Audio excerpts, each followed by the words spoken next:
Here are three major flood disasters that struck the United States in 2025. Number 1. In Ruidoso, New Mexico. Flash floods swept through the town, killing several people and destroying hundreds of homes.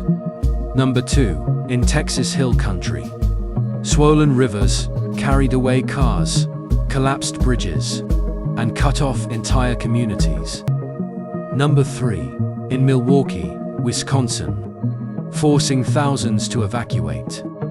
Experts warn that a warming climate means more extreme rainfall and more devastating floods in the future.